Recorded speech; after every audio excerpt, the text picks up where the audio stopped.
Greetings and salutations, ladies and gentlemen. Welcome to my translation, my transmission. Welcome. So, last week I talked about not getting attached to people and things, because when we get attached to them, that can create our suffering, right? Because all things are going to change. And I know there was a little bit of confusion as it relates to that. It's really a hard concept to really try to get yourself into. But when you do, you feel it, it becomes much easier to operate in this crazy ass world that we're in. Well, now I'm going to talk about not getting attached to your feelings, because feelings are not facts. You know, the way I feel about something does not make it a fact. A situation that may arise and I have a feeling about it, my first initial reaction to it, my first initial feeling to it, may not be what's fact. So it's really important that we use words, because words have power. So many of you don't know, or maybe you do. For 15 years, I took antidepressants, okay? And I routinely and commonly would use the statement, I am depressed. Now, looking back on it, hindsight being 2020, I wasn't exactly sure what I was being depressed about, but it was a statement that I was using. It was something that I felt. It was a feeling. It may not have been a fact, but it was a feeling. Now, here's the problem with the statement. When I'm saying I am depressed, that means depression owns me, because what I take takes me, okay? I am an autonomous being. Nothing owns me. No feeling, no emotion, nothing consumes me. Nothing owns me. I may feel depressed, but I am not depressed. So if you can see the power in those statements, because what we say is a reflection of the way that we truly feel about ourselves. And by using both of those statements, I am depressed versus I feel depressed, I can create space between me and the feeling. Whereas if I was just to say I am depressed, there is no space. So if you can really hit on that and you can really change your verbiage, you can create space. That space is the healing process. That space is understanding what is causing this feeling within you. Because feelings are not facts. They are just information. It is no different than when you see a child having a conniption fit on the floor in the middle of the grocery store, crying about the smallest thing. It's never about what they're crying about, what they're yelling about, what they're having this conniption fit about. It is a information back to the parent that something is not being received by the child. This is no different than it comes with adults.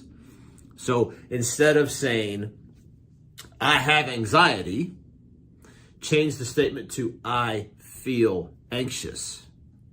There's power in those statements that can create enough space for you to figure out, why is it that I feel this? What is this telling me about me? What are about these situations that I'm putting myself in, either voluntarily or involuntarily, that is causing me to feel anxious? And we can kind of reconcile this to, again, the idea here is to not feel depressed and not feel anxious, is to be at peace and have freedom. So, okay, what do you do with the emotions? Well, this is how I coach clients, particularly as it relates to these specific emotions, is you got to sit with them, you got to lean into them, and you got to be curious about them. The moment you start being curious about your emotions and your reactions to certain things is the moment that you can actually pinpoint the root cause of why they exist. If you can pinpoint the root cause, you can take action towards it. Just looking at other people and saying that person makes me anxious. Well, why does that person make you anxious? Why does that person make you feel sad? Why does that person anger you or cause you frustration or annoyance? Again, being curious about you. Instead of going outward, we're now starting to go inward. Now we're starting to have that introspection about ourselves. When we do that, we create the ability to change. We create the ability to have this information that is relayed back to us, so then therefore we can reconcile it. And that's how we improve ourselves as human beings.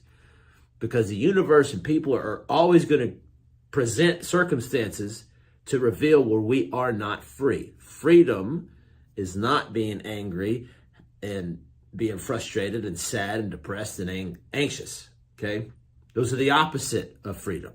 That doesn't mean that someone who feels free doesn't routinely or sometimes or occasionally have these feelings. We're humans. But if we can reconcile those things, we can create that peace within ourselves. When we create peace within ourselves, we encourage others to do so. That's our purpose of being on this planet. So a lot of times what happens is people will try to avoid, or they'll try to sedate. And anything that you purposefully avoid, you are reinforcing its existence. So the more you try to avoid the feeling of being depressed, the more you try to avoid the feeling of being anxious, the more you try to avoid the feeling of being angry, you're just reinforcing the feeling all into itself. So a lot of times I will tell people, write it down. Write exactly how it is that you feel. No matter how crazy it may sound to you or sound to anyone else, it's irrelevant. Write it down.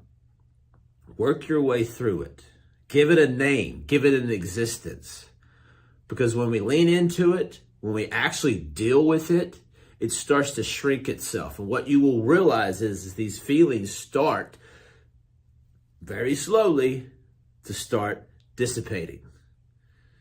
Because we're facing it, no matter how hard it could be. Totally compassionate as it relates to some of the things that may be the root cause of these things. No doubt, they're hairy things. But when we start to face them, they become smaller and smaller and smaller. They don't own us. They don't define us. They're just part of us. It's just an information for us to really be able to understand who we are, why we're here, and what our purpose is. So if this was any of value to you, or you had any more questions about this, please, by all means, drop it in the comment section, direct message me. I would love to hear from you. Buff Gandhi, I'm out.